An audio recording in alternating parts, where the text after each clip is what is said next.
Greetings, everyone. This is Trey. I'm here on this Thursday evening, the 25th of June, 2020. I'm here with my new friend, Jeph, whom I met online, I think today. It was one of Tom Jump's threads. And he made some snarky comment, and so I challenged him to have a conversation, and he very kindly agreed to come on with me, and I'm very glad to have you. Thank you, Jeph, for joining me. Oh yeah, of course. Yeah, pretty much just what you said, how it went down. Lots of fun conversations happen on those threads, Yeah, they but do. I'm glad to be here. Well, being live is somewhat new for me, but it's just an area I keep wanting to jump into. So Sure, well, that's great. I'm glad to have you, and glad to let you get your feet wet. Do you mind, before we begin, could you tell me a little bit about yourself, just little factoids that might be interesting, maybe where you work or whatever, and then a little bit about your religious maybe background or where you stand right now, and then I'll tell you about myself, if that's okay. yeah, that's perfect. So real quick, I pretty much worked in the casino industry for the past 5-6 years. Did a lot of stuff involving security, involving catching card counters, watching for cheats, money laundering, stuff like that. Um, my religious upbringing was Mormon from my mom's side. My dad was Pentecostal, but not really Mhm. practicing. So I got a little bit of variation of different Christianity and different, a very specific sect of Christianity and Mormonism. Mhm. Um, I pretty much around the age of 20 didn't really believe in it as much. I started going more to the anti-theist side, and then I sort of resolved back at an agnostic atheist side. Okay, well, great. That's great. So do you live in Vegas? No, I live in New Mexico. Oh, okay, cool. So are you like one of those secret guys that watches the card counters then, or Oh you yeah, walk? yeah. So yeah, I sit in a room and I would watch people play on the different games, and you watch, see if they're sliding dice on a table, see if they're counting cards, pretty much anything like that. Does that happen a lot? Um, it can, not as much as people probably think, but Huh. Well, that's interesting. That's kind of an interesting vocation there. That's really cool to know. Okay, well, I live in Kansas City area. I've been here most of my life. I'm a dental lab technician, so I make crown and bridge, or basically make teeth for dentists. I only do fixed work and not removals. And then I have been a Christian about 30, let's see, 30, almost 34 years. Um, and I was raised in my dad was not a believer, my mom was, and uh, I actually had a born again experience when I was 20 years old in an organization called YWAM. It's a youth missions organization in Arkansas. So I was down there for 4 years, met my wife, married, came back up here, and sadly I'm divorced. My wife left me probably 6 or so years ago. I've got 6 kids, ages 30 down to 17, 3 boys, 3 girls. And I don't have a lot of formal education, so I'm kind of an autodidact. If I find something interesting, I usually latch onto it. I'm a Reformed Baptist now, so I'm Baptistic, and Reformed Baptists follow usually a confession of faith. It's the 1689 Second London Confession of Faith, and I enjoy metaphysics. I enjoy thinking about things. Ultimacy is my passion, like origins and meaning and, morality and, destiny. These things have always been very fascinating to me. So, like I said, if I see something, I'll latch onto it. And I kind of have a warp 7 or stone cold 0 personality. If something really interests me, I go at it. And if it's not, I can't force myself to do it. So I have a rather, I don't know, unique personality in that way. So we're having this discussion regarding the proposition of the existence of God. And so, since you said you're an agnostic atheist, would it be fair to say then you would categorize yourself as someone who is rather indifferent to the existence of God, but you just don't see any evidence to demonstrate such? yeah, pretty much. I wouldn't say that I could disprove God by any means. It just, I feel the probability of a God's existence seems pretty low, and the utility of believing in God doesn't really seem to be there for me. Okay, that's fair. All right. Now, if I could, you said that the probability is low. if I could demonstrate to you that God exists analytically, not empirically. Empiricism doesn't give certainty. Okay, that's why science is always changing, because our senses trick us and we've always got to revise. But logic gives certainty. It's like mathematical certainty you can have, 2 + 2 is 4, or, you can go through the syllogism, all men are mortal, Socrates is a man, therefore Socrates is immortal. And you've got to have... I would say that logic can definitely get us there closer than empiricism would, especially on a metaphysical argument. But I wouldn't rule out that logic doesn't also change. Logic sort of changes along with science pretty often, it feels like. Okay. How so? So there's different ways that we perceive things that we sort of change our minds about. For instance, without empiricism, we still concluded that, we revolved around the sun. Based on Occam's razor, correct? No. How does heliocentrism not rely on empiricism? Now, I understand we didn't have the discipline of the scientific method, before Francis Bacon and whoever, when they developed that. But that doesn't mean that science didn't exist. I mean, science really comes from the Latin sciare, just means knowledge. And if you're using but if we're using it vaguely like that, then there's nothing that we're going to say today that doesn't involve some form of empiricism, right? Yes. Like we're going to. So, I mean, if we're talking about reality and our subjective realities are objective, depending on however we want to categorize it, at some point we're going to say, well, there's some anecdotal and some empirical data that's backing this. So, in that sense, in like the way that you're saying it, I would say that we wouldn't ever have a logical argument then that isn't backed by some form of empiricism. I agree with that. Yes, because you've got to somehow link yourself to the world, right? And the only way we can do it is through our senses.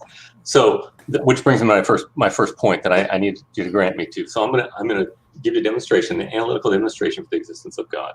And in order to do this, though, I need some instrumental presuppositions, which I've never had anybody not grant me. And the first one would be the basic reliability of sense perception. That doesn't mean that our senses don't fail us, because they do oftentimes and trick us.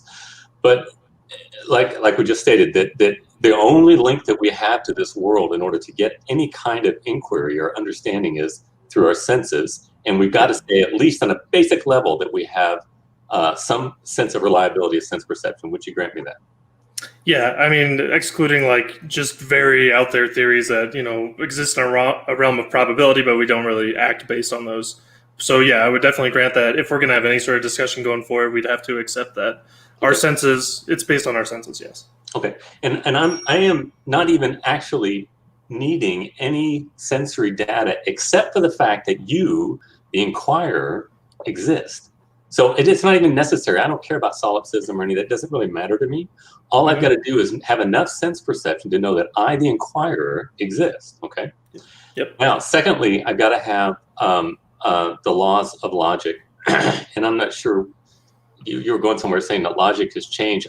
When I'm talking about logic, I'm talking about, of course, you got a rational faculties and stuff like that, but I'm talking about the law of non-contradiction, the law of identity, and the law of excluded middle. Those fundamental things that if you doubt them, you have to employ them.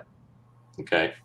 And they're not changing. They've never changed. If they were to change, there would be no way to know if they change. It's called the principle of explosion. It's a Aristotelian concept that basically said, once you doubt the law of non-contradiction, everything that you assert, the exact opposite is true at the same time. So all inquiry is exploded. It's called theory of explosion. Everything explodes when you do away with the law of non-contradiction. And there's some people that like to play games today with quantum mechanics, and they want to say, can't think of his name, Einstein's rival, complementary.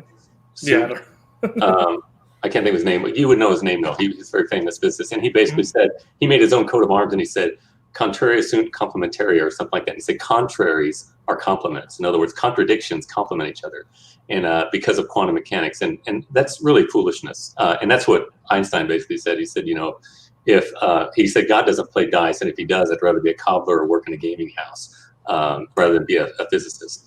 And so there is an order to which we live, and we don't understand quantum mechanics. That's granted. But to say that there's no law of non-contradiction, there's no way that you can know that without employing it in order to doubt it. It doesn't make any sense. So would you grant me I'm sorry. So just to rephrase that, just so I can make sure that I'm understanding you here. So you're saying if I try to make an argument about quantum physics possibly being the beginning of I'm not fully sure. I guess I understand what your argument on. No. Because quantum mechanics is so we don't understand it because you've got certain things seeming to pop out of existence and into existence simultaneously, and seemingly by our observations to violate the law of non-contradiction. It's a problem with our sensory understanding. It's not a problem with the law of non-contradiction, because if you doubt the law of non-contradiction, like I said, everything explodes. There's no science is done. We're done. Theology's done. Every bit of inquiry is done if you do away with the law of non-contradiction. Okay. I mean, I don't know enough about this but I don't think any of my arguments are going to be based on it. So sure. Okay, that's fine. And if you just grant that provisionally, it's fine. All right. So with those two foundations, those are instrumental presuppositions. And I don't know if have you interacted with presuppositionalists at all? Yeah, well, just in the sense that, I'm granting you some presuppositions before the argument. Well, I'm talking about Christian apologists who call themselves presuppositionalists. Do you have any exposure to that? Oh, if I do, I wouldn't know it by name. Okay, because I'm kind of glad, because it's really big in the circles and the atheists. I used to be a part of the great debate community on YouTube and stuff, and we used to debate. But presuppositionalism is a very popular way of proving Christianity, and it relies on informal fallacy, and I quite hate it. Even though it's popular in my religious circles that I travel in, but it's not good. So anyway, with those two presuppositions, we'll move into this realm and say that there are, if something exists, there are only 4 possibilities.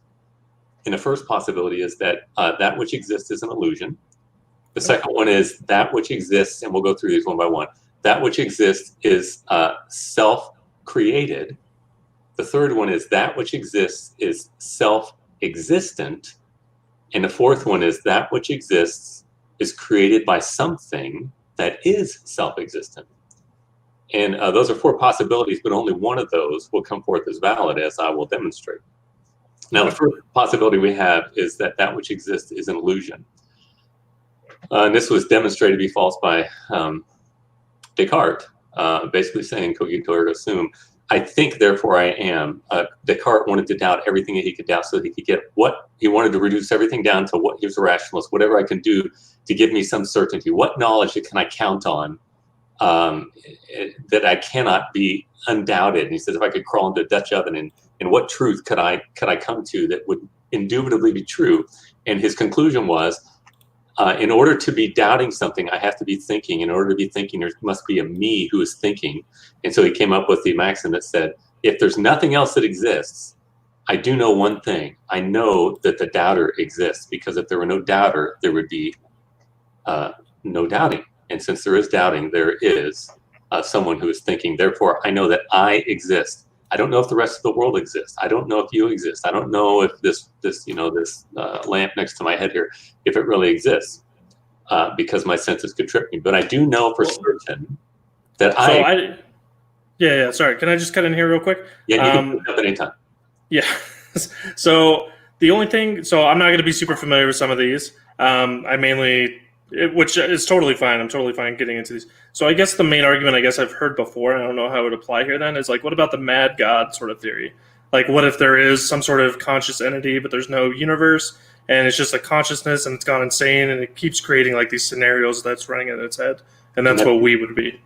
That's okay. So I'm an idea, but there is a me who is actually contemplating such a thing, right? Would you grant that? Yeah, it would be at least a branch of something. Okay, and my conclusion is going to be it will answer that. So if you could put a pin on that, hold it right there. Okay, we'll discuss it in a few minutes. All right. So secondly, the second possibility is that which exists is self-created. Now, in order for something to create itself, it would need to be before it is. It would need to violate the law of non-contradictions. It would need to be and not be at the same time in the same relationship. It would need to create itself before it exists. It would be an effect that affects itself without any cause.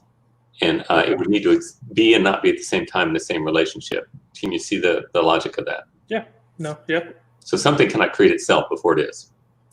right? So that renders. Um, I'll go ahead. well, at some point we're gonna say that something does, though, right? Whether it's the universe or God, because your argument's gonna be that God is self-justifying, right? Not just self-existent. Yeah, well, self-exist. So either way, God exists because God exists, right? So at some point, we are going to have to admit that phase two does exist at some level. No, No? it can't. Okay. It can't, because just because something is eternal. Okay, I guess a good time to talk about the principle of causality. Are you familiar with the principle of causality? No, probably not really. Okay. Go ahead. The principle of causality says that every effect must have a cause. Okay. Okay. And it's basically just an application of the law of non-contradiction. Again, an effect cannot affect itself before it is. An effect is something that moves from potentially being to actually being whatever it is. Okay, it moves states of being, and it has to be acted on upon something else that is already actualized, that already is something that makes it to be what it is. It's like, make pudding. I make pudding, and I actualize the material properties of the pudding mix and the milk and the eggs or whatever it is, and the stove as the efficient, your instrumental cause, which is bringing forth heat that makes the pudding gel, or the cornstarch in the gel and all that stuff. Yeah. Those things are affected to the actuality of pudding by me, because I'm already actualized and I'm bringing efficient cause for that to come about. So to say that every effect has a cause is analytically true. Now, Bertrand, okay. You're from Bertrand Russell. So the effect of God existing, what would be the cause of that? No, because an effect by definition is something that moves from potential to actual, and something that changes. You can't have, if God changes, then everything is incoherent, because again, you've gone to say that something must create itself. God himself must create himself before he is what he is. He's not what he is until he becomes God. And such a thing is irrational, because you're violating. Well, yeah, I would agree, but that's sort of where I would get hung up, right? Because at some point we're going to have to make. I know that you're saying because God doesn't change, it's just a stasis. But if there's a creation of a universe, that means that at some point God has made a decision and God has created change. It means that God is an agent or a proprietor of change. Mm-hmm. It means that if there was a God, why would we have to give God the eternal sort of special pleading and not say the universe? Okay, so would you agree then there must be something of pure actuality in order for potential being to be? I'm sorry, could you repeat that? There must be, let me say this, in order to have dependent existence, you must have independent existence. Maybe. I would grant that for that all existence is dependent, and yet you have nothing upon which to define the dependence? Yeah, sure. So, existence could be dependent on existence, correct? Does existence have ontology? Does existence have ontology? That sounds like an equivocation of terms. Sorry, go ahead. That sounds like an equivocation of terms. Seems like you're changing the meaning of the term there. So you said that everything can depend upon existence. That's well, I'm saying because existence exists. Like, I don't think we disagree the way that we exist, right? I am, therefore I am. Obviously, we exist in something. Does the fact that we know that exists, does that by nature just make it dependent on the fact that it has to exist because it exists? Well, you agree that it does exist, right? Yeah, I agree that existence is existence is real. And you do agree that you're not self-existent, right? Me? No. You're not self-existent? No. Like as an individual? No. Okay. And you're the one doing the inquiry, right? Yes. Or can dependent existence exist independently? Think about the law of identity. I don't see why not. Like, I don't see why it couldn't become like a circular of dependency. Okay, so all dependent existence exists independently, but by definition, it is the opposite. No, because individuals would be like I would be like a individual that would be dependent, correct? I don't exist independently, but we have no reason to think that existence itself, because even in the argument that God exists, we have to say, well, God exists. That existence is self-dependent. Okay, I tell you what. Let me just finish the four possibilities because Okay. we're kind of going in the direction I want to go to. But let's go ahead and flesh this out so that it can be kind of analytical in a way that we understand it. So the first one is it's an illusion, but we know that there's a thinker, so we know it's not illusion. The second one is self-created. We know that something cannot make itself before it exists. And the third possibility is that which exists is self-existent. And this is the most popular one for the atheist. They want to say the universe is just self-existent. This is a Graham Oppie they were talking about. Were you in that thread? There's a couple of threads I was on Tom's thing, and there's No, I actually don't interact in Tom's stuff that much, to be honest. I think I watched like one of his videos a long time ago. So okay, well, we debated several months ago, but okay. I guess it wasn't your thread. They were talking about Graham Oppie, and Oppie basically says that that basically the universe can be that self-existent thing. And this is what Tom was arguing ever so passionately, although not very coherently, saying that that the universe itself is self-existent. And this is my main point in that is that which changes by definition cannot be self-existent because it's dependent upon something else to bring about that new state of being that it is in. When you go out in the sun, you get sunburned. You are dependent upon the sun to get that affection in your being where you become sunburned or tan or whatever like that. And therefore, anything that is changing cannot be self-existent by definition, because the change must be enacted by something outside of it. And in a hierarchical sense, the thing that acts upon it is above the thing that is being acted upon. So I think where we're getting hung up then is because I think you're thinking what my argument is that nature, by like trees or whatever, are self-dependent or independent. But I'm not. That's not the claim I'm making. I'm claiming that existence, as a philosophical idea, would have to be independent, correct? No, because you're equivocating terms. You're saying existence and you're saying tree, and you're saying they're two different things. You're giving them different definitions, but they're the same thing. You see what I'm saying? No, not really. Because what I'm saying is all we know is that we're agents that are produced from existence. We know existence exists. Is there anything that created existence? Okay, so you're saying existence is like a god or something then? I'm saying, we could redefine God. Then I think that would be a sort of redefinition of God. Well, actually, it's a concession of the argument. That's all I'm asking is for ontological distinctions between the creator and the creature, or the self-existent and the dependent existent. That's all we've got to do. Yeah, I'm not arguing for Yahweh right now. Okay, I would grant then that there's something independent that we are created off of.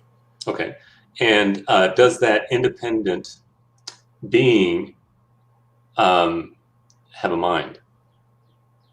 Why would it?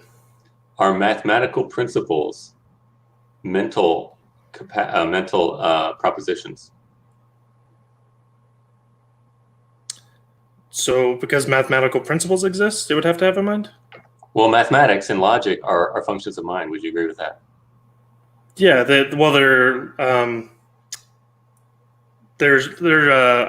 Man, I'm blanking out.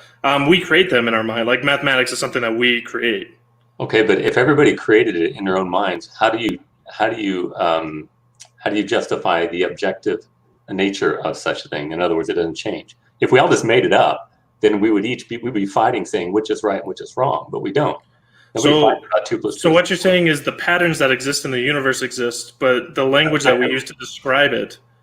Oh yeah, the language is irrelevant. It's like, if you want to call it, Marilyn Monroe #2, that doesn't matter. The concept of two is still the same, even though you change the name. So I will grant you that the names that we put on them change, but the concepts don't. Whether you say it in Chinese or in Korean, 2 + 2 is always going to equal 4. So the concepts are objective outside of us, and they are mental constructs. That's what mathematics is. That's what logic is. It's a function of mind. Yeah. Further, I would say that we cannot. Principle of proportionate causality says that something cannot impart to something else what it itself does not have. So, for example, I was arguing with some guy today about along those lines. I can't remember what he was saying, but well, this is what Tom was saying in our argument, basically saying that that immaterial matter like rocks can create philosophical societies if you put enough of them together. He wouldn't have worded it that way, but that's exactly what he was saying.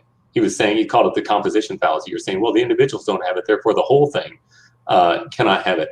And you can't have anything doesn't cause anything. There's an order to such things, and rocks do not create philosophical societies. They're inanimate. Okay, and so you cannot have the impartation of purpose. This is one of my main arguments. If there's such a thing as purpose in the universe, there must be an eternal self-existent purposer, because purpose cannot instantiate unintentionally, because unintentionality cannot intend things. So since we see intention, we're intending to have this conversation right now, both of us. We're both exhibiting intentionality. We cannot have intentionality unintentionally, by definition, again, without violating the law of identity. So I don't think that there is just purpose as a flat out existence without us creating it, without consciousness creating it, right? Okay. Like there's nothing about our solar system that says this is the purpose. Well, I would say, yeah, ontologically, if it didn't have purpose, it would not have existed because it had to be made. Well, why did it have to be? Like, just because something functions doesn't mean it had to be made. It's dependent existence, right? Remember, it's dependent on something. Categories. I'm sorry. Yeah, so it's dependent on something to have made it work, but that something does not have to give it purpose. It would not exist if it were not purposed, because it had to be created. We've got two categories. We've got self-existent, we've got dependent existence. Dependent existence is dependent. If it were not for that upon which the dependent existence relies, it would not be. So it has to be purposeful, otherwise it wouldn't exist. Well, no, it doesn't have to at all. Things can exist without having purpose. I mean, for instance, water can evaporate, go into the clouds, and then the clouds can spit out rain. The clouds weren't giving purpose to the rain, they were just functioning. Yes, but their actual ontology, though, you would agree, is dependent. Would you agree with that? It's dependent on something to make it. It doesn't depend on that thing to give it purpose. All the particles, the chemical properties of hydrogen and oxygen together. Those are not self-existent beings. They are dependent beings. Would you agree with that? Yeah. Okay, so they cannot exist independently, right? Wait, you're talking about the compounds that make up rain? Yeah. Yeah, like oxygen and hydrogen, like that can exist independently. No, they don't. If they were I'm saying they're not self-existent. Oxygen and hydrogen, like why elements are not self-existent? No, because you can manipulate them. You can change them. Self-existence is not subject to change. Yeah, but why does change? I guess maybe I don't understand from earlier. Maybe I agreed to something I didn't mean to here. Change does not mean that something is dependent, though. How so? Because why would that's not on me to explain? Because you're putting a claim on something existing, saying, "Hey, when something changes, it moves from a state of being, from one state of being to another, and the reason it moves is because something from the outside acted upon it to bring about that change." Would you agree with that? Yeah, I would agree with that. Okay, well then that's all I'm saying. Okay. You can't have change acting independently, because it's moving. It's not what it was before. Like oxygen, before it is combined with two molecules of hydrogen. Yeah. So, but what's the cloud's purpose? Like, why is that cloud doing that to the water? Why is it making rain? Like, was it sitting around one day and it's like, dude, I really want some rain? No. I'm not saying intention. I'm saying the very fact. I'm not even saying the way it's working. I'm not even speaking to that right now. I'm saying the very fact that it is. In other words, if it were not for that upon which it depends, it wouldn't fall apart. It would cease to exist. It's dependent in its existence. Yeah, it's dependent. Otherwise, but again, we're stuck up on the word purpose, because with purpose, you're saying that something gave it purpose, correct? Like it was intended to do that. It was intended. I'm speaking right now very, very specifically. It was intended into existence, and the very fact that it has continuity of existence is purposed. It has to be. So I'm not necessarily saying speaking directly to what it does for what. So you're saying things can change other things though without purpose, right? Like a cloud can change water into rain. It doesn't have to give it purpose. No, yeah, I'm not speaking on that level. I'm not speaking agency. Okay. But then we can start looking at it more broadly then too, because then we do understand that change does happen. Things that are dependent do get affected by outside sources, but those outside sources don't necessarily just give purpose just because they created change. Yes, in the state in which they begin, but I am speaking overall to the category of contingent. But if the logic applies to clouds and rain, why do I have to apply it to the universe? Like if it doesn't work there, why do I have to say, well, it has to work? Because logically it always works when we already know that it doesn't. Yeah, you're not making distinctions between the type of causality. You familiar with Aristotle's fourfold causality? No. Okay, let me explain it really quickly. Aristotle said there are 4 types of causes, and really there's 5. I think Suarez kind of, and Plato added to that as well. But there are 4 types of causality, and the example that is given is the sculptor and a sculpture. Okay, and you've got different types of causes that bring about the final effect of the sculpture. And you have the material cause, which is the block of granite upon which the sculptor, does his work, and then you've got the final cause would be the reason for which the statue is made. Say he was commissioned by the emperor to make a statue or something like that. So that's going to be the purpose for it. That's the end. That's why it was done. And you've got the formal cause, which is the blueprint. So the sculptor had this idea in his mind, whether he's written it down or whatever it is. You got this blueprint, and that's the form that is going to guide that block of granite into the final sculpture. And then you have the efficient cause, which would be the sculptor himself. And the sculptor himself is the one who actually brings about the final result of the statue. And then there's a subset there that, again, I don't think Aristotle delineated really clearly, but you've got the instrumental cause, which would be a subset of the efficient cause. That would be his hammer and his chisel. Okay. And those are not animate at all, but the efficient cause is. And so what you've got is some things acting as instruments. So you've got like instrumental causes of, I would say, of gravity or electromagnetism, or the way that things move and the chemical processes that happen. They can bring about these things about, and they're not sentient at all. They're not thinking about things, how they're going to do it. But in this universe, we do have efficiency. We do have purpose. And the granite doesn't think about purpose. So what's our purpose then? So because we should be able to, if you can say definitively there's a purpose and we can clearly see it from a logical standpoint, what would the logical purpose be? Well, I'm not speaking of ultimate purpose from our perspective in a moral sense for us. I'm speaking now descriptively about. Well, yeah, I'm not talking about us like as individuals. I'm saying like, what is the purpose then of whatever the independent sources that caused the change? What was that overall purpose? Well, for me, I'm a Christian, and I say that it's to glorify the one who is. So we shouldn't be able to guess here, though. If there's a logical argument that it has to have purpose, there shouldn't be any subjectivity onto what the purpose would be. You're jumping to specifics, and I'm not arguing for that now. Okay. All I'm saying is that ontologically, since you're probably not familiar with modus ponens argument. It's if you have a conditional statement, if P, then Q. If you grant P, then it necessarily follows that Q follows. Okay. And I've never had anybody disagree with me on that. They're fine with that. So, and my argument for a purpose is that if I exert contingent purpose, then it necessarily follows, because contingent purpose cannot intend unintentionally. There must be a self-existent purposer that brings it about. Demonstratio quia is a new term I learned last week too. It's demonstrating the cause or the ground or the why of something, and it goes right along with modus ponens. That if you grant one thing, then the other necessarily follows. And again, you can't say that.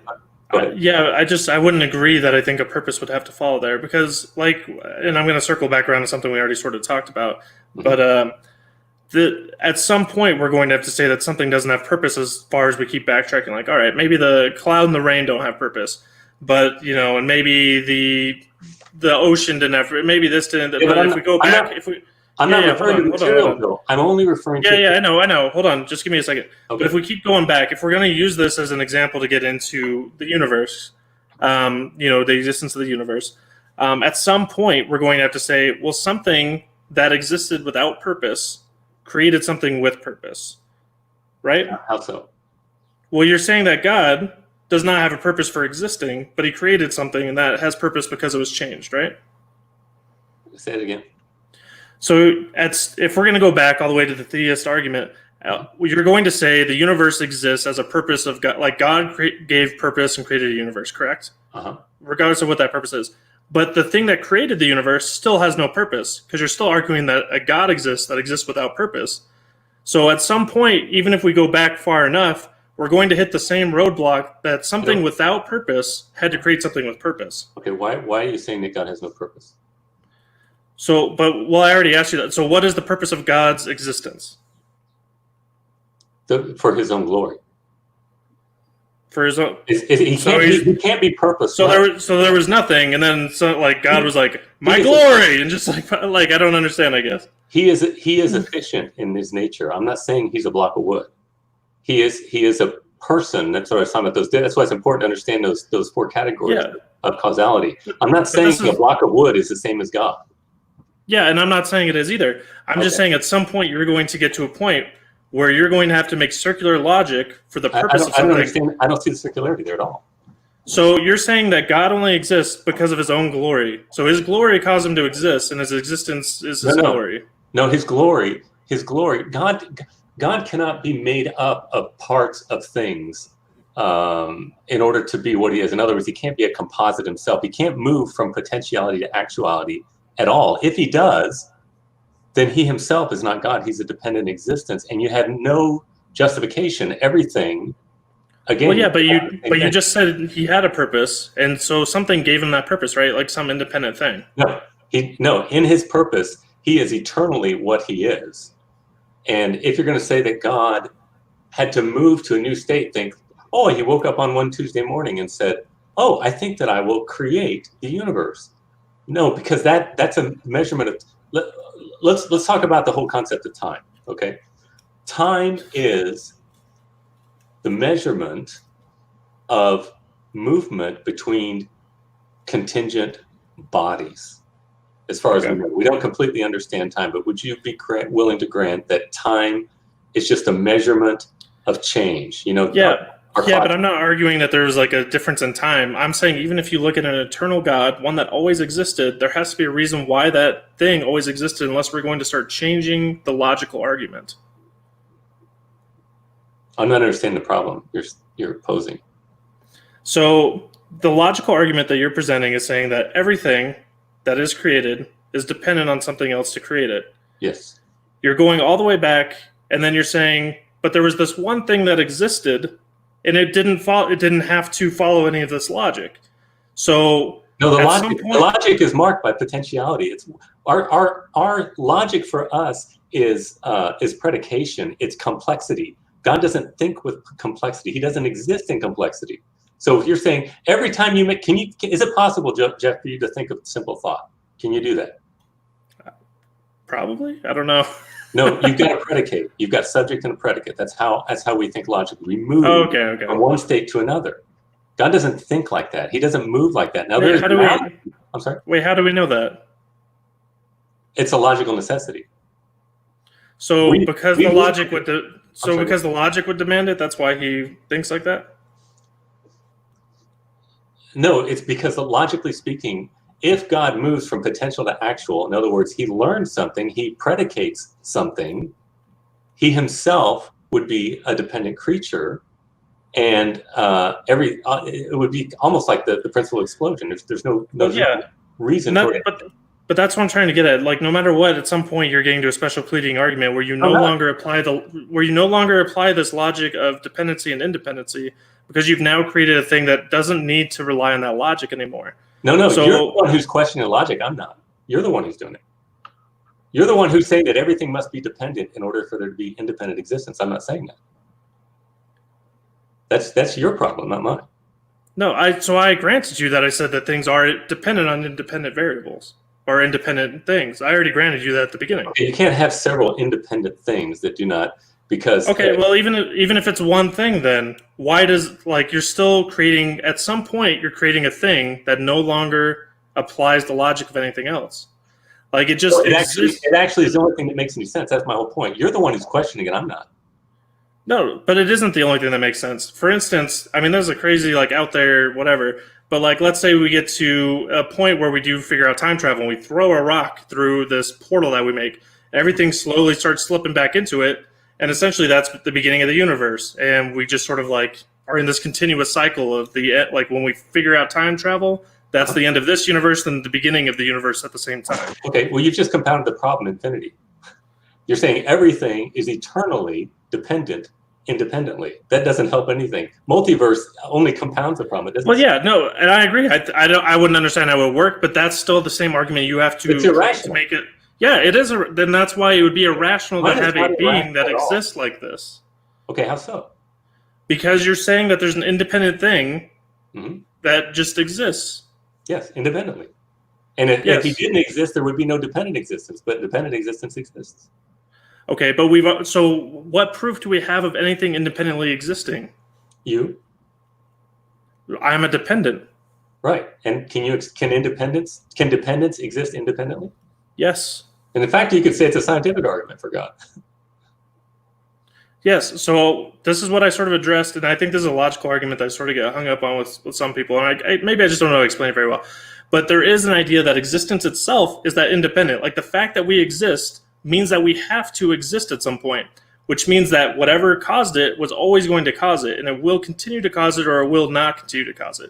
It doesn't mean that we have to ascribe that there's this line, and at the end of the line there's this independent thing that just, always existed, always will, and it's consciousness and blah, blah, blah. Like it could just be the fact that we exist. I think, therefore I am, I exist. That word, the existence, is the independent variable. Okay, but all you're doing there is this is the problem with the Enlightenment. Thankfully, we're recapturing pre-Enlightenment thought just recently now. This is why philosophy is considered to be useless in our day, because what they've done is they've thrown out metaphysics and they have focused only on epistemology, where you basically say, well, I'm the end of everything because I'm the one who's the thinker. And you don't think about metaphysics or the things outside of yourself. And all it does is lead to skepticism. And this is why we're at right now. Atheism right now is become popular because of the abolition of metaphysics, basically by Immanuel Kant. And this is why we're watching an unraveling of the Western culture right now. We've lost our ability to think about. I think you're getting into like morality and like ethic arguments there more than really more than like a metaphysical argument. But I'm fine with that. That's more what I talk about anyways. Normally, like this is new territory for me somewhat. So, but that's sort of so you're saying that you think that there's a regress in like understanding because there's an increased skepticism, and that has led to higher atheism, and that's led to I'm not sure, I guess. Kind of change subject, but I mean, history has always gone in cycles. It always does. There was if you want to go back to we're discussing right now is Heraclitus and Parmenides. They were the first, or not the first, they were among the first pre-Socratic philosophers. They were the two biggies that were fighting. And Heraclitus said basically everything is changing. That's what you're promoting. Everything is pure change. Nothing is eternal, although he kind of held this somewhat eternal. But basically he was saying everything is changed. He says when you step into the water, into the river, and you take your foot out, and you put your foot back in, he said that river is not the same river. It's different. Not only has the river changed, but you've changed. And everything is purely changed.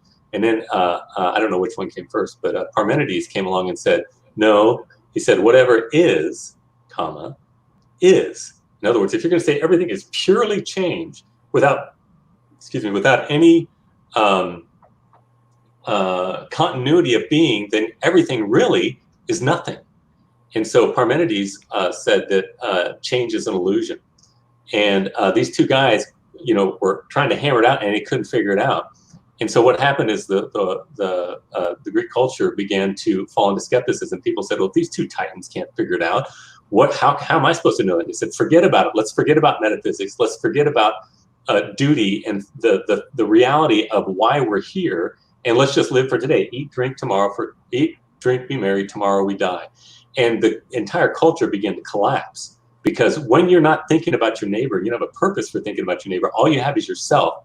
You begin to eat yourself as a culture. And Socrates showed up on the scene and basically began to challenge the people about goodness and beauty and virtue.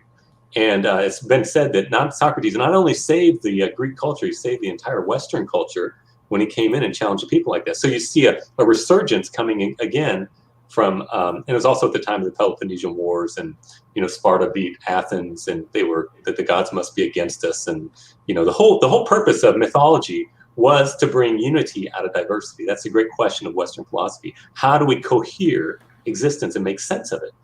And so you see this again. You see how it happened again with Plato and Aristotle that came along, and they had their different, and they tried to come up with synthesis to resolve the conflict between Heraclius and Parmenides.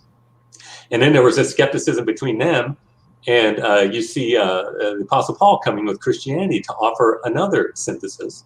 And then you see falling somewhat into skepticism, and Augustine bringing Platonic philosophy and synthesizing that with Christianity. And so you see society going through these cycles and cycles, and they go into disintegration. Usually the cycle goes like this. You have slavery or bondage in some way. Then you have some kind of spiritual enlightenment. And then you have some prosperity. And then you have complacency in a given society. Then you have apathy, and you go back again into slavery. And we're watching this happen even in ourselves right now. If you notice today, Jeph, that the culture that we live in today is all about diversity. Diversity, diversity, diversity, diversity. Historically speaking, people did not focus on diversity. Now, and I'm not saying diversity is necessarily bad, but diversity must cohere into unity. Otherwise, all you have is chaos. And that's what we're watching happen in Western Europe right now. They've lost their meta-narrative. They've lost their why to existence. And we in America are too, but we're not as far gone as them. And so when you have these things, all you have is your own personal pleasure. Everybody's fighting everybody for their own personal rights. And there's no cohesion. The United States motto is e pluribus unum, out of many, one.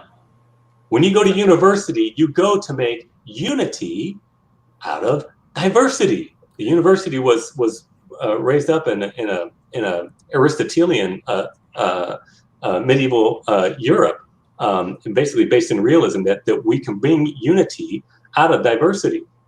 And now we're having is plural cities, and everything is rejoicing about how we can be everything different. But if we do not cohere together as one, we will hang separately, as what Ben Franklin said. And that's where we're going right now. And a lot of it comes to because we've thrown off our Christian meta-narrative. And I'm not saying you can have any kind of meta-narrative. The Muslims have a very strong meta-narrative. It's a rather miserable one. But you watch, the Muslims are going to, and I'm not trying to use scare tactics here, but they're going to flourish because they have babies. They know they have a meta-narrative saying that children are a blessing and benefit in Europe. And they have a purpose and a plan. Europeans don't know what they're doing or where they're going. They're just fighting each other. And that's what's happening. And it's because of a loss of meta-narrative. You know what meta-narrative is? Yeah. So, okay. But I don't think we would disagree, but religion doesn't have to fit that meta-narrative necessarily. Well, meta-narrative is basically religion anyway. It's reason for existence. Now, you as an atheist, do you have a reason for existence that cohere and bring unity out of diversity? Diversity, or are you talking about just like existence for existence's sake, or existence? Do you have a reason for existence? In other words, can you apply your mind? There's a reason why atheists never took on for 2,000 years. It's because it's idiotic. Can you give me the reason that gives you a reason to love your neighbor? Now, I know you love your neighbor because you've been programmed that way, but can you give me a reason for it? Because I've not found one atheist that can. They always say, well, it's just something that I feel. It's an emotion that I feel, but I don't have a reason for it. Yeah, so it would be empathy, correct? I mean, it sort of goes back to what you're saying about which is a feeling. Yeah, but so that's what we're sort of based on, though, right? Like when you take a child and you try to teach them a lesson, typically that's why lessons from like the Bible and stuff don't really stick with them because they don't really know what they're hearing. But like an Aladdin story, right? This really captivating Disney story will capture their attention. It'll teach them an experience another person had, not them. And they're like, man, I really don't like that Jafar guy. He didn't do anything to me. But like, I really hate that he did this to Jasmine and a lot, blah, blah, blah. And then they start to associate what a bad person would do, what a good person would do. They end up wanting to be like, yeah, I want to help Aladdin, blah, blah. So it's sort of, that is where we learn it from, is from shared experiences, which is empathy. Right. And so so in Aladdin, you see that the good characters sanctified existence and the bad characters destroyed the sanctity of existence or militated against the sanctity of existence. So the whole thing centers around the sanctity of existence. Would you agree with that? No, not that it centered around the sanctity of existence. I don't think that the bad guy necessarily was like, I don't want you to exist or anything. It usually had to do more with a restriction of other people's abilities and an overpower zealous of their own. And that's sort of what we see typically in the relation to good versus evil. The people who give more freedoms, the people who want to help others are considered good, and the people who want to restrict other people's freedoms are considered bad. Yeah. And so when I say existence, I'm not talking about necessarily just living a long time, but I'm talking about living a long time with fullness of life. In other words, to have liberty, to be happy, to be elated in your life, to have joy in life. That is the sanctity of existence. Now, it is true that Jeph, I don't even know the story, but he may have been, well, let's use Hitler as a better example. Okay. More easy to say that. Hitler was trying to save the phenomenon. This is another thing in Western culture is the whole purpose of everything. I think it was Socrates that said that. It's the whole purpose is to save the phenomenon of existence. It's the sanctity of existence. So Hitler was trying to save the phenomenon of existence. Do you agree with that? In the way that you define it, yes. Yeah, but he was wrong, right? He was mistaken. because obviously we view him, and this is sort of I'm going to jump a gun here. So normally the argument I make is that history is sort of our new religion, and that's sort of what we can rally behind. Hitler being a good example, because from his own people's perspective, right, they think that Hitler's freeing them because they've been oppressed by the Treaty of Versailles and all the fallout from World War I, their terrible economy. Right. And they think, man, we're really screwed. We don't have all these freedoms. And Hitler comes along and he's like, hey, I'm going to fix everything. So to them, he's a good guy. But obviously, from a historical standpoint, we can see, well, he took a lot of other people's freedoms away, like killed a lot of people, did a lot of shady things, did a lot of experimentations.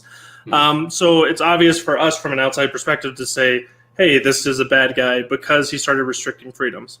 Right. So you can objectively say that Hitler was bad. Yes. Because he did not sanctify existence. He was mistaken in his perspective. Yeah. Okay. So again, you can't escape it. It's the sanctity of existence. It's always going to be the root. And yet, you as an atheist, of course, atheism is only half of a worldview. It only says what it's not. It can't give any positive statements other than I feel. Well, I just did though, because we've already said. Like, okay, I understand that. So you're saying objectively? No, because you're defining it the way that you want to define it. Okay. Like you're using your verbiage and semantics. But I'm saying that empathy can still be what you're describing here. It can still be that protecting existence, because we understand that we don't want other people's in all reality. Why should I care to my next door neighbor if their house gets set on fire? And the reason why is because I'm like, I don't want that to happen to me. And so we empathize with them, and that is why we fight for their sense of existence. Right. It doesn't have this is the positive claim. The more unified we become, the more interacted we become with shared experiences, which is why people used to relate to religion, because it was like the shared story. Like, here's this guy, Jesus, he taught good things. We all like him. And then he got crucified. And we're like, well, that's shitty. They shouldn't have crucified him. And then we all rally behind that. But we can do that just based on shared experiences. Your religion, your positive experience can simply be making a friend, because then you have a reason to do more moral good, correct? You want to do more for that person, not because you heard it in a book, but because you genuinely want the person to do good. Yeah. So you would agree that we are programmed to treat our neighbor as if their life matters, right?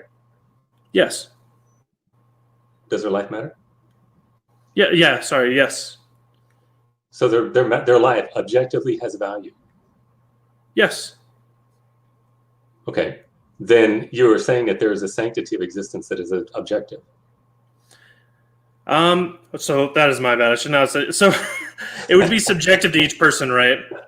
Because so it's not true. No. Just because when I was saying yes, I wasn't thinking about it. So it would be subjective, right? Like to an extent, I know that this is a hard one to get people to admit on, but your family members have more value to you than a poor kid over in Somalia right now, right? Why is that? Because you have more interactions with the people around you. While you would still care for that kid. Well, you're programmed to. Yeah, and because you're programmed to, because that would be instinctual, right? Like if there was a God who really wanted us to give flat value, that everything has a flat value, why would you care more about the people that you're directly next to than that kid in Somalia? Because God commands you to. That's how he made us. I'm not Yeah, but that's not an answer. Like that's just what like the whole idea behind religion from a non-religious standpoint is once people started identifying things that they saw, how they acted, their philosophy that they adapted, they started writing it down and said, well, I really like the people that are next to me, but I don't care about, the people that I haven't met. I don't care about the people in that city that we're at war against. So obviously God wants me to love the people next to me. And then as religion evolved, we sort of see that starts to spread out more and more, which is why Jesus was typically a more loving guy than the God of the Old Testament. Because we see that as the secular morality evolved, we also see the religious morality evolve at the same time, which isn't coincidental. Okay, but I'm not even speaking about evolution. I'm talking about the very fact that we value existence that is invaluable. Why is that? You're going to these. Why do I value? Why my do own you value existence? that which is invaluable? How did you gain that purpose unintentionally to value as a lie? It's a lie that you treat them like life exists. It's important. It's not. Are you talking about other people? Wait. Are you talking about other people's or your own? Anything, your own life, your neighbor's life, your son's life, your daughter's life, it's a lie. Their life does not matter. Why do you act like it does? But their life, my life. You're talking about from a. I'm not asking for your emotion. I'm asking for your reason. For the reason why do you value that which is intrinsically invaluable? So if the only thing I know, is existence, if the only thing we can say for certain is I know I am because I am, so whatever. Mm-hmm. Apparently that would be the cornerstone of everything we hold, right? Because we have nothing else to hold on to. So we know that we exist. So no matter what, that's going to be the thing that we appreciate most. Okay, would you disagree? So yeah, I would. Because why you said the fact that you exist means that the fact you exist means that there is a moral imperative to your existence. That's what you're saying. Not that there's a moral imperative, just that I wouldn't value anything higher than that. Is there anything you would be willing to give up your existence for to stop existing? What is it that you would give up? What do you value more than that? The question did I value that is not a question. The question is, why do you value it when it's not true? Because it's the only thing you have. If that's your sense of reality, if that's what you base everything off of, that is the only. You're just giving me just so story. You're just saying that's just the way it is. We value because I'm not. No. Okay. So do you disagree that you have existence that you can identify, right? I thought we agreed to this, but maybe not. We have. Okay. So is there anything you would value higher than that? Is there anything that would give your life more meaning than that? I'm not sure what you're saying. So if existence is the cornerstone of my rationality, my perceptions, everything, my interactions with other people, there is no reason I would value anything higher than that. The value comes from the fact that there's nothing that could outweigh that value. It literally gives me everything. Therefore, it has the most value. You're just giving a just so story. You're saying I value existence because that's the kind of person that I am. People say it's the evolutionary. No, not because that's the person that I am. I would argue that anybody is like this. I don't think there's anybody in existence. Sure, there are. There are people that kill themselves all the time. Yeah, they kill themselves, but do they still think that they do no? You're saying they're broken, right? That they're broken? Murderers are broken, right? Wait, sorry, I'm not sure where we're jumping to. Axe murderers are broken because they kill other people. Because they kill other people. You're willing to say that they are supposed to act a certain way and they're broken. Mm-hmm. But if you're just going to say, "Oh, it's just the way it is," then axe murderers doesn't matter. He said, "Well, no. I'm not saying that's just the way. No. I'm not saying that's the way it is. I'm saying that we get our value of existence from the fact that we exist. It's just like if you were to tell Socrates saying, "I am, therefore I am." Well, you're just saying that. We're getting it from the fact that it exists. It's the one thing that exists. No, it's not. I am, but that's God. That's what God says. No, I think therefore I am. I think, therefore, I am. It's just an epistemological statement. It's not making a statement about the value of your existence. It's just an epistemological statement that you make about yourself. Well, it is making a value assumption, right? Because it's saying that that's the only thing we know for certain. No, it's not making a value judgment at all. All it's saying is saying, what can I know? Not that I value, it's just I just know that I exist. So but that's what we would value the most. If it's the only thing that we know, why would we value the only? Why do you say someone's broken? It doesn't value their life. Because when your neighbor is wanting to give you an example. So this is to use the God example, right? Everything else in my life is going to be dependent on the independentness of my existence. Everything else that I have, my senses, my experiences, what I taste, what I see, who I interact with, my memories, they're all dependent on my existence. That's the only thing I have that is going to create everything else as a dependency.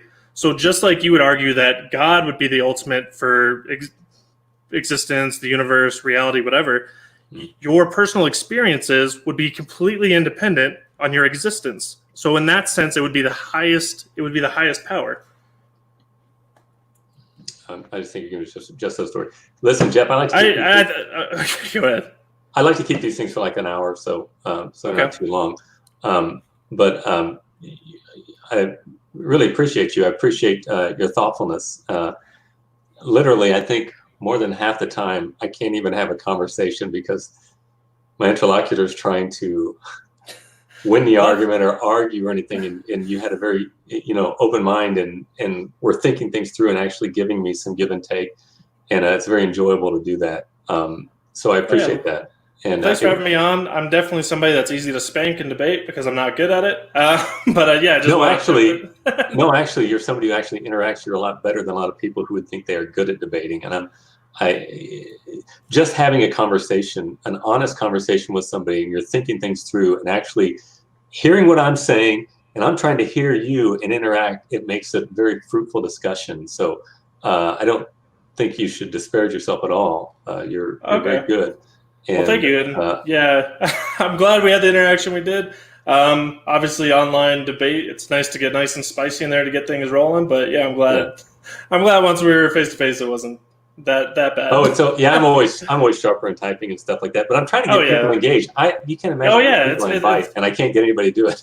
It's hard to be a nice guy and get people to want to do a debate. You know what I mean? Like I'd like to goad people too, and it's like WWF or something. It's kind of fun just to play around with it. And everybody that knows me, that knows me well, they know that I mean no harm. I'm just teasing and trying to rile people up to get them engaged, and then it's kind of fun. I mean, like I said, when I was in the great debate community, we were always going back and forth. It was on when Google Plus was on, and they're gone now. But anyway, so I mean, we can get together sometime again if you want to talk about something or a different topic, something like that. But yeah, let me read up on a lot more stuff. So okay, well, it's very nice to meet you, Jeph, and hopefully we'll see each other again online.